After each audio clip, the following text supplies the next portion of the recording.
Chief justice اسلام آباد high court justice عامر فاروق نے 5 ساتھی ججز کے خط سے اتفاق نہیں کیا۔ دیگر ہائی کورٹ سے ٹرانسفر ہونے والے 3 نئے ججز کا نام روسٹر میں شامل کر دیا۔ تینوں نئے ججز کل سے کیسز کی سماعت کے لیے دستیاب ہوں گے۔ لاہور ہائی کورٹ سے آئے جسٹس سرفراز ڈوگر بینچ نمبر 2 میں شامل ہیں۔ سنگل بینچز کی فہرست میں جسٹس سرفراز ڈوگر کا نام دوسرے اور جسٹس محسن کیانی کا نام تیسرے نمبر پر ہے۔ سندھ ہائی کورٹ سے آئے جسٹس خادم حسین سومرو 9ویں اور بلوچستان ہائی کورٹ سے آنے والے جسٹس آصف 11ویں نمبر پر ہیں۔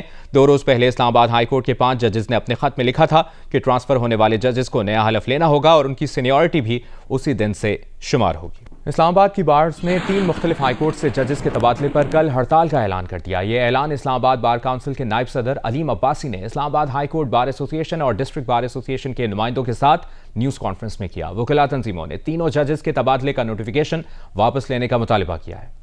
نئی عالمی تجارتی جنگ چھیڑنے پر کینیڈا اور میکسیکو نے ٹرمپ انتظامیہ کے خلاف ہاتھ ملا لیا ہے۔ کینیڈین درآمدات پر 25% ٹیرف لگانے کے ٹرمپ کے فیصلے کے خلاف کینیڈا بھی امریکی درآمدات پر 25% ٹیکس لگا چکا ہے۔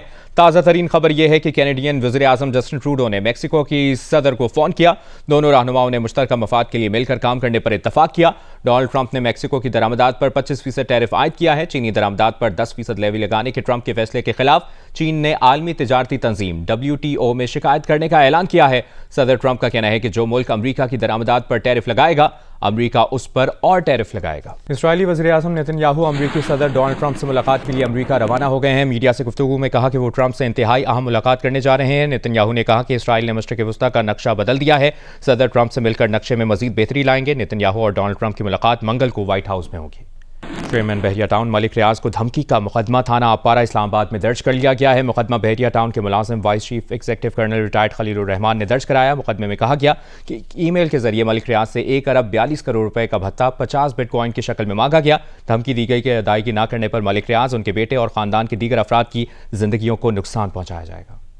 گورنر سندھ کامران ٹیسوری کا کہنا ہے کہ گورنر ہاؤس میں IT کورسز کرنے والے 50,000 طلباء سے ووٹ نہیں، ملک کے لیے نوٹ چاہیے۔ فلاحی ادارے کی جانب سے ماس IT ٹریننگ پروگرام کی تقریب سے خطاب میں کہا کہ ملک اور وسائل عوام کے ہیں۔ جو لوگ وسائل اور عوام کے درمیان کھڑے ہیں وہ چاہتے ہیں کہ وڈیرا شاہی چلتی رہے اور سب کو غلام بنا کر رکھیں۔ تقریب کے اختتام پر گورنر سندھ نے ویل چیئر پر بیٹھے شخص سے ملاقات کی اور ان کے لیے خیر سگالی کا اظہار بھی کیا۔ دریائے سندھ سے مجوزہ 6 کینالز نکالنے کے خلاف حیدرآباد، ٹھٹھہ، پٹیدن، شکارپور، میہر، سانگڑ سمیت سندھ کے مختلف شہروں میں احتجاج کیا گیا۔ جی سندھ قومی محاذ آریسر گروپ کے سکر سے کراچی کے لیے پیدل مارچ کے گنڈیاروں پہنچنے پر کارکنوں نے شاندار استقبال کیا۔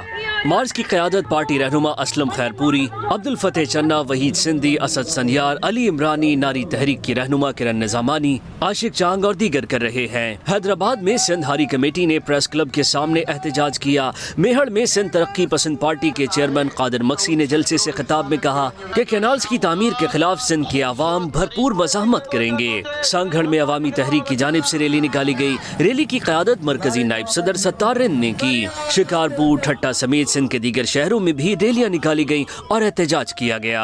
رہنما PTI اسد قیصر نے کہا ہے کہ پیکا ایکٹ کے ذریعے آزادی اظہار پر پابندی لگائی گئی ہے۔ سوابی میں جلسے سے خطاب میں اسد قیصر نے کہا کہ PTI 8 فروری کو اس کے خلاف آواز اٹھائے گی۔ 26ویں آئینی ترمیم کے بعد انہوں نے عملاً عدالتی نظام کو ختم کر دیا ہے، محکوم کر دیا ہے۔ آزادیہ کے لیے لڑیں گے انشاءاللہ اور اس عدالتوں کو، اس ظالموں کے شکنجے سے نجات دلائیں گے، آزادی دلائیں گے۔